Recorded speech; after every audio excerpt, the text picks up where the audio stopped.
Hello students, we have come with our new video. It is actually in continuation with the last video. So in the last video we saw about different types of forces, and we came to know that there are two types of forces: contact and non-contact forces. Non-contact forces are also known as field forces, and I told you last time that the electric force is a kind of field force. So a field force, as you remember, takes place in two steps. Number one, the source emits a field, and number two, the field goes and interacts with the target. Okay, now let's understand electric field more. So electric field is something which is emitted by a source charge. The source charge can be positive as well as negative depending on the situation, and this field goes and interacts with the test charge, or you can say target, and it could also be positive or negative depending on the situation. So the electric field is in words written as the electric force per unit positive charge. This is how we write it: the electric force per unit positive charge. This is called electric field.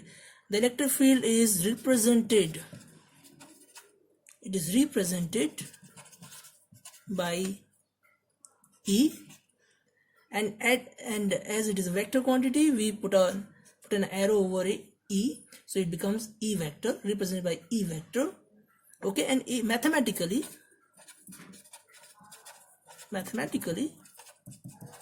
it is written in this way: E vector is equal to limit q naught tends to 0 vector f upon q naught. So this q naught is your test charge and f is the force exerted. So why there is limit q naught tends to 0 is a question that can be seen in most of the exams. Why q naught tends to 0? The reason is the q naught, that is the test charge, has to be nearly 0 so that it cannot change the electric field of the source charge. Okay, so there is a source charge which emits electric field. Now this electric field should not get diminished or changed in any manner. So to prevent any change in the original electric field, we have to keep the test charge as small as possible. And what can be smaller than almost 0? What can be smaller than almost 0? So you can write limit q tends to 0 is taken to keep the original electric field intact by keeping the test charge vanishingly small. You can also say very small or nearly 0. Okay, this is how we write it: electric field is equal to limit q naught tends to 0 f vector upon q naught. Q naught is your test charge. Now it's a vector quantity, and the SI unit of electric field is very important, and it is Newton per coulomb. And why? Because force is Newton and charge is coulomb, so we write it Newton per coulomb. But you will come to know that it has got another unit, which is volt per meter. We'll see it in our upcoming videos.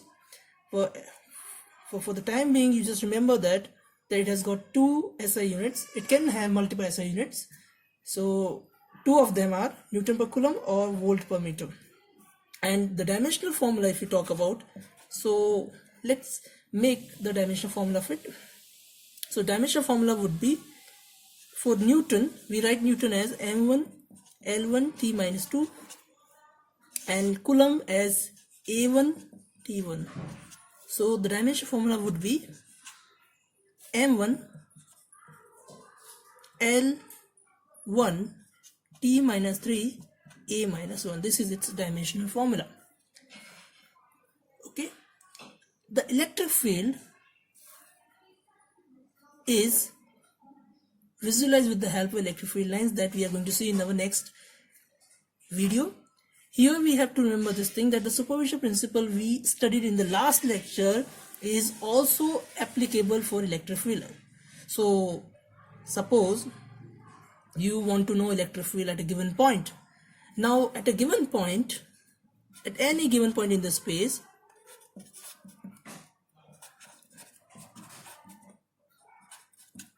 at a given point, electric field is unique. This must be remembered. What it means, at a given point, you take any point in the space, the electric field you will find, okay, having one magnitude and one direction. It cannot have multiple magnitude as well as multiple direction. It has to have one magnitude and one direction. So we say that at a given point, the electric field is unique.